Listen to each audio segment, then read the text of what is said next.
Hi, everyone, and thank you for joining Helping Managers Win. Excuse me. Glad I got my water. I'm Byron, and Tom, you want to say hi? Hi, everybody. Kind of get the impression sometimes, at least I do, because I don't really enjoy talking. Because whenever I do talk, and I had someone tell me this years ago, and this is maybe too much information, but years ago that I talk incorrectly, and I try to talk from my diaphragm, but whenever I do talk a lot, I get that, the throat thing. So if someone's ever listens to this and they want to give me a tip, I'm sure I've heard it before, but which again, this goes back years. Stubborn though you are, you have the information, but you don't have the formation, which is true of many middle managers. Yeah, that's right. So, hey, we're glad you're here. And our desire is to help your managers win, because there is a lot going on right now, and they're feeling a particular pinch as it pertains to how they feel they're doing in the state of their career, the state of their life, maybe even the state of their company. And you're experiencing that too. If you are a senior leader, if you're an executive, and you're looking at your managers, your middle managers to produce, because the reality is that we all need them. We need them in order to, you take them out and the work doesn't get done. I'm Byron, and this is Tom, and we're really Optimax Talent. And we came upon this idea at the front of the year based upon some research that was done in the middle of 2023. That was all about how middle managers are really feeling like, in some ways, they kind of want to leave the role. They want to go back to becoming maybe even an individual contributor, because a lot of the managers that are now managers, they became managers because they were enticed to be managers, and they were offered and they were given more pay. They want to keep the pay, and they need the pay because of just how expensive things are. I mean, I was reading an article this morning that I think is Amazon. Amazon owns Whole Foods, and at Whole Foods there's an apple that costs $7. So if that's not inflation, I don't know what is. But managers are crucial. They're the bridge. They help us connect to the work and the strategy of the work, and also getting the work done. And you take them out, and the work doesn't get done. So it's important for us as we have these conversations on Thursday. And today it's really more about kind of pinpointing what it is that Optimax Talent offers. Specifically today, that's what we're going to be talking about. But the idea that middle managers are crucial and they need our support. And the idea of providing them support, it has to be real. It has to be valid. It has to be genuine. It can't just simply be lip service. And they need the support from their leadership, from the executive team, and they also need outside resources in order to do their jobs. So we've talked again and again, and this is probably our fourth week where we're bringing up this is an iconic predictive index flow as far as connecting the business strategy or aligning the business strategy. You can use those words interchangeably, aligning the business strategy to the business results through people. And the through people point, which is that, that curved arrow, that circular arrow, and the idea of the higher inspired design. We're going to talk a little bit about that today. But the point is that when you provide them a process, you're also providing them a framework. And that framework is something, it gives them rails to run on, rails like a train. Like you put a train on a set of rails, it's good. You take a train off the tracks, the train's going to be essentially worthless because it's so heavy. It's just going to dig into the earth or dig into the asphalt. It's going to go nowhere. It also, another metaphor is it gives them handles. Like if you're going to carry something, it gives them the ability to manipulate using their hand, so something they can pick up. So that's what a process is. A process is something that is repeatable, it's scalable, and it gives them a way to manage it and to increase their contribution in it and with it. And they also need resources. And again, there really is, and there should be in some ways, an asterisk on top of vision and tools, because it's not just about vision and tools. But the whole point of this is that these middle managers, in order for them to do their jobs well, they need to have the vision. The vision, it's absolutely critical. And they need also, it's a both and. It's not an either or. They need vision and they need tools. If you remove one of those, you're not going to be able to scale. And Tom, you had some thoughts that we were talking about this earlier. Do you want to share some of those now? Well, and I just love, and Byron and I talked about this, but I didn't hear his analogy. And I just love that he used the word handle, because the word management comes from the same root as manos, which means hands. So a manager has to handle lots of things. The word lead means to go before, and we go before in vision, in strategy, and sometimes, hopefully by example. We lead by example, but we go a place we have not been, in our heart, in our mind, in our plan, and then we invite people to come along. And we have to think at every level, individual, team, enterprise, and society, the old WIIFM, what's in it for me? And so we want to get a handle on that. And when you look at the talent optimization model, go back a slide, please. There. How often, and I'll let you pause and think about this, do very bright people, and you all are, go in reverse here? We have a goal, that's our result. And we go, how are we going to get this done? And we throw people at it. But it may not be aligned to a long-term strategy. This goal came from somewhere and we got to go. And we have an obsession with productivity. And we don't want to ignore productivity, but that's not the overall business goal. The overall business goal is to produce what matters to our clients, internal, external. And so we want to be clear on the vision, as Byron said, and then have a strategy, and only then have a plan. And yes, on the right side are the business results, and the goals, smart goals, are effective. But if you reverse this map, you get chaos, which decreases the return on people investment. So we want to flip the switch and increase return on people investment. And we believe that as leaders, if you give a leader, all middle managers are leaders.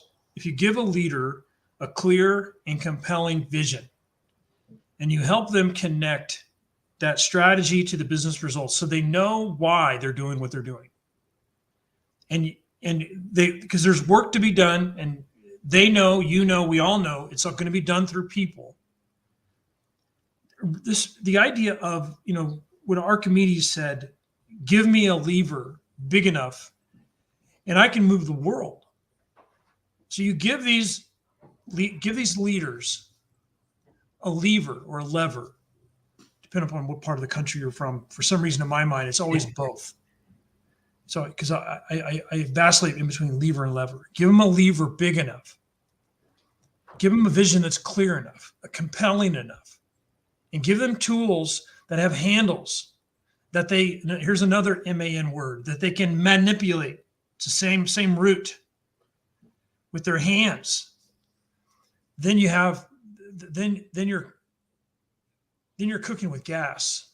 Your capacity expands.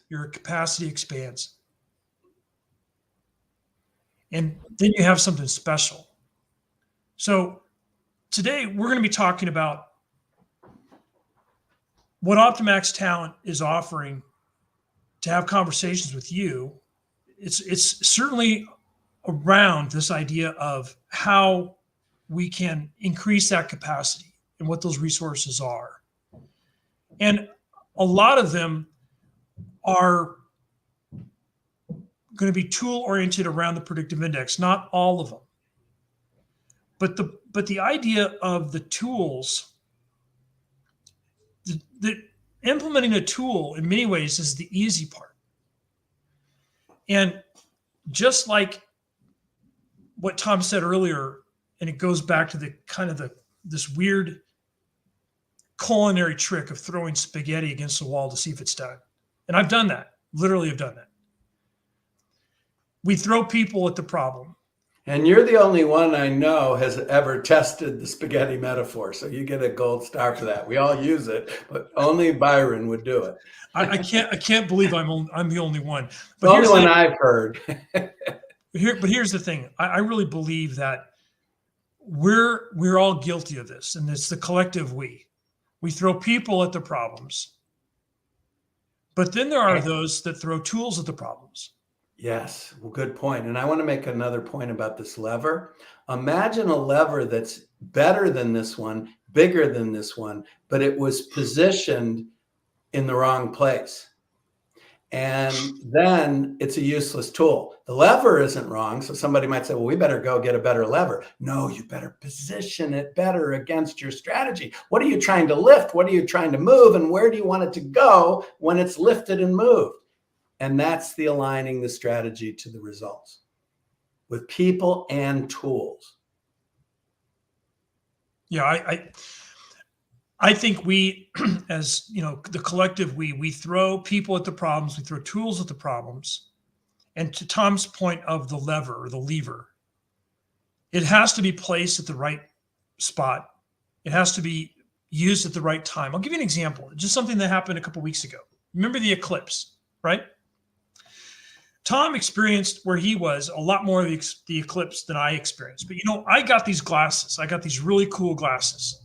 And if I went outside right now, because right now it's kind of a partly cloudy day here in San Diego, if I went outside and I looked at the sun with those glasses on and expecting an eclipse, there's no eclipse today. It would be totally a waste of time for me to go outside hunting for an eclipse outside of whenever the eclipse was, and there was a clear path of when there was the totality of the eclipse. It literally bisected the country. But there was a timing issue. So we can't throw people at the problem. We can't throw tools at the problem. And we also understand, even if you do that, you throw people and tools at the problem, you're also going to come into conflict, into the reality. Again, what Tom talks about, we live in a world of gravity, friction. And I use in last week, I think I shared this with you, I used entropy. I forgot what the third one was. It was gravity, mortality. friction. And the way to talk about that is not in terms of literal mortality, which is true, but limited bandwidth. So this project's going to die if we don't do the right thing now. And sometimes this project should die. So we live in gravity, friction, and mortality, and therefore we need to optimize. Yeah. So what I did last week, Tom, was I used gravity, friction, and entropy. I love that. Which is mortality and entropy. Entropy is just another version of mortality. But the idea— a little less graphic, but probably more appropriate. So I'll adopt yours from that. The point is this, guys, is this. If you're throwing people at the problem, if you're throwing tools at the problem, you still have a timing problem, because you need to do this in the right sequence, in the right way, and at the right time. So the tools that we would like to kind of introduce, and many of these we've already talked about, but there is a conversational AI tool that we believe would be very, very helpful, but we are not at all suggesting that you throw this tool at your problem. It's going to solve your leadership development problems. It's not. But sorry to interrupt you here, Byron. I want to quote our new colleague who will remain nameless, that works for a really large North American company. And his role is data analytics.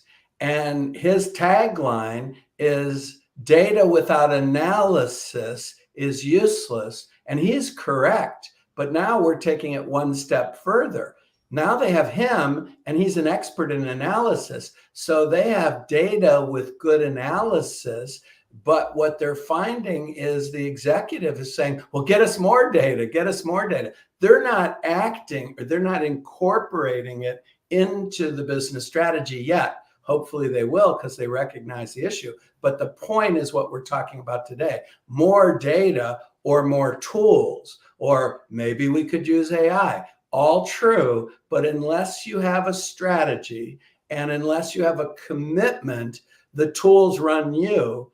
rather than you running the tools. And in my very tiny business, I find myself often trying a lot of different tools and not doing the right thing to leverage the one I currently have, or to even know what the gap is. It's not that more tools are wrong. It's that if I haven't identified the gap, more tools are time consuming because I have to learn how to use them. And so the point is, keep that model in mind: business strategy, people strategy, and results. And then the tools become the right lever. Without that process, the tools are just cool things, cool tools. And I'm in favor of cool tools, but that's not your most pressing need. Yeah. So this reminds me of when I was I think it was in 8th grade. I'm in a geometry class, and I'm learning about geometry and learning about, I forget what they're called, but there's this whole part of geometry that have these things called givens.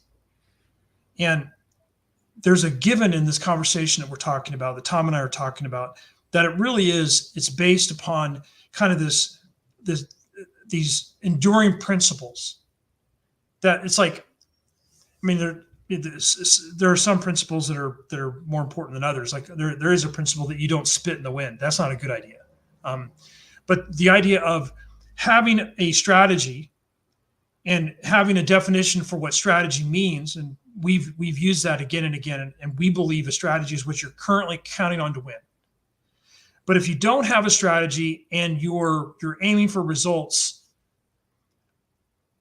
that's similar to gambling or playing the lottery. And I think that the idea of having less resourceful. I'm sorry? It's less resourceful. Yeah. Maybe you can accomplish it, but you're going to have to put more resources to it. So it's not optimal. No, it's not optimal. And that, with the idea of we're trying to help your managers win by thinking how to optimize your talent. And how we believe we can best help your managers win is by having a business strategy that connects to the business results. And it's actually through the people, but it's also a people strategy. It's what you're counting on to win for your people. And it is a combination of vision and tools. But the idea that, and we're going to be sharing these tools, and they're all great tools. They really are great tools. But please hear me. The tools are not the panacea. They're not the solution. They're not the cure-all. The cure-all is having a plan, having a strategy, knowing what you want to do in your next 3 or 4 moves. And you actually have a philosophy. You have these guiding principles that you're wanting to think about as it pertains to the development of your people, that your people strategy. Because if we just simply want to throw more people at the problem, and if we simply want to throw more tools at the problem, then we're probably not the people that you want to partner with. Any thoughts, Tom? I thought that was really well said. Just keep rolling. So this is a cool tool. Now, we've said your middle managers need resources. This is a resource to consider. This is not a panacea, but this will help. Because what this does, this is a real time. This feedback is king when in the land of coaching, leadership development, managing. You want your leaders to have feedback. Now we have a way of getting them feedback that's almost instantaneous. It's immediate. It's objective. It's accurate. It's actionable, and it's scalable. And this is something that they're going to get after every single meeting that they have with one of their direct reports. And that meeting could be a team meeting with more than one person, or it could be a one-on-one.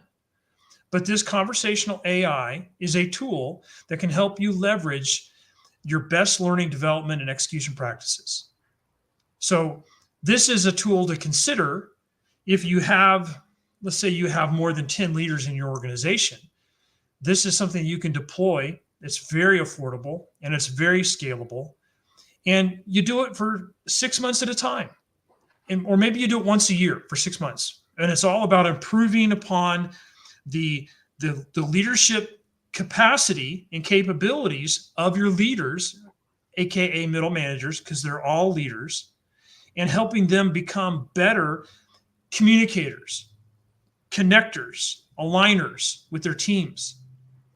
Any thoughts, Tom? Yes, it's just one word, and that is scalable. And the reason that word's important is I used to be part of a team that we did sales training, and then we would listen in to them doing sales calls, and we would take notes. And it was pretty effective, but there were only 5 of us, and they had to pay a lot of money for that. Now, if we say successful people ask more questions and talk less, everybody gets it right away, and they think, well, I'm pretty good at that. But now you get a report that says you talked 75% of the time and you only asked 4 questions. And then that's something you can work with. And I could get those metrics individually with some of your people, but I couldn't get them with 50. Now we can. And we look at the reports just as a starting benchmark. And then we can use a Kaizen principle, and then we can coach them to get the skill. We don't have to deride them. It isn't that they didn't understand the concept. They would ace the test. It's that they had years of doing it this way. And when you try a new way, because it's hard for you, you perceive, oh, I'm really working at this. But you went to your default. So we talked about this before, but it's worth mentioning here, is that when you have a group of team leads, some people intuitively learn how to improve their performance. And that's wonderful. We invite that. But it's not really scalable, because the ones that don't intuitively learn how to do it aren't getting support in how to get there. And I have a quote from a senior HR leader whose CEO said this. She was talking about documenting feedback. And he said, I don't need to document mine because I give good real-time feedback. And she didn't roll her eyes, but internally she's saying, okay, that's what we got to start with. And he wasn't being disingenuous. He really thought it was a skill, but he was a directive CEO. So to him, what feedback meant was, I told her what to do. Yeah. And he wasn't lying. So the point is, data, if you have a strategy, will be so effective. And so if your strategy is to improve your listening skills, well, what data do we need? Are there curiosity questions? Do you talk too much? Do you go a second round deeper? And so we can measure all this. And Byron and I already could measure it on a small basis, but now we can do it locally and globally, one-on-one, rehearsals, phone calls, Zoom calls, all the way enterprise-wide. So this is really cool if you have a communication strategy. I just want to rewind just a few minutes. Where and how in the market today do you have access to a tool that can give you that kind of feedback, that can give your leaders feedback at scale? So let's say you happen to be from a big company. Let's say you have 2,000 leaders. This is a tool that can do that. But I'm just by just simply listening to what Tom just said, it's kind of awesome to think that you now have in your pocket this AI coach that's going to coach your leaders to be better coaches and be better leaders, because it's going to inform them with immediate feedback on the percentage of the time they talked, on ideas and tips on how they could actually ask a better follow-up question, how they can improve their leading of that one-on-one meeting or the leading of the team meeting. I just don't know. I mean, obviously I don't know everything, obviously, at all, Tom, but the point is that I've never heard of anything like this. And it just sounds really remarkable. And in some ways, it kind of sounds too good to be true. And then I would repeat something or highlight it or put the umlaut on the oo, provided you have the commitment to change, and sound leadership communication principles. Because imagine all these reports sitting on someone's desk.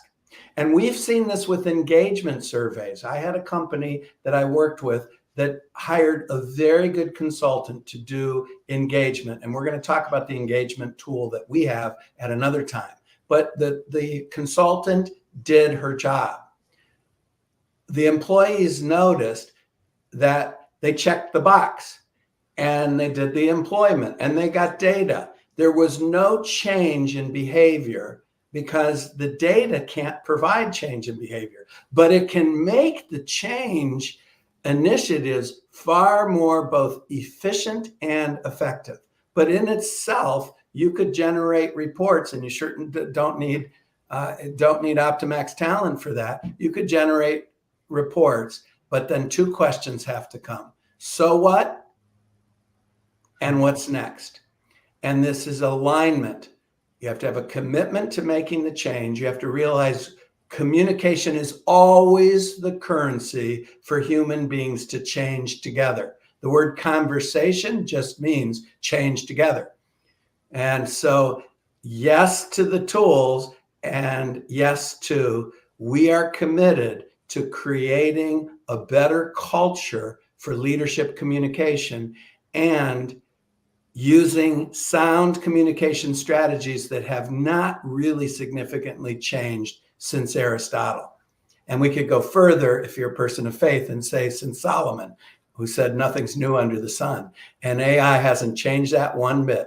Get all the robots you want. If you're not committed to customer service, the robots won't help you have better customer service. End of story. One last thing as it pertains to this, because this is all we're going to be able to share today, is really this tool. And maybe that's just the way it should have worked out to begin with. And I probably should have prepared fewer slides. No, should. We're right where we need to be. And we'll talk about the tool you were going to talk about. We'll do that next time. Yeah. And that'll leave them wanting more and coming back. But here's the idea. All of your leaders who are middle managers, all of your managers, they're wanting to improve. And Tom talked about this concept of Kaizen, this constant continual improvement. They all want to improve. And they all want to be better coaches. But they need to do this constant, learning and development, but they still need to execute and perform their job. They still need to do their job.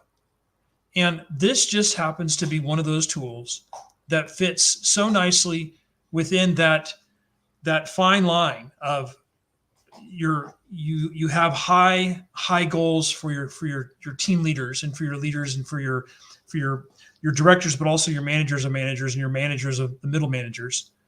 But at the same time, you're also asking them to improve. This is a way that they can improve. And it's not necessarily painless, because being confronted with feedback can be painful. It can be hard, but it's doable.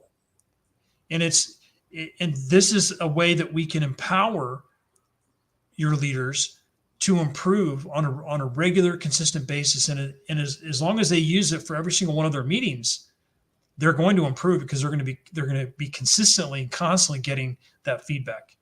Any closing thoughts, Tom? Yes, I would love to listen we would love to listen with you. If you put the Chiron on the bottom, and invite you to look at your organization, your team, or even your individual management strategy, and listen with you and show you how you could possibly leverage these tools for your success.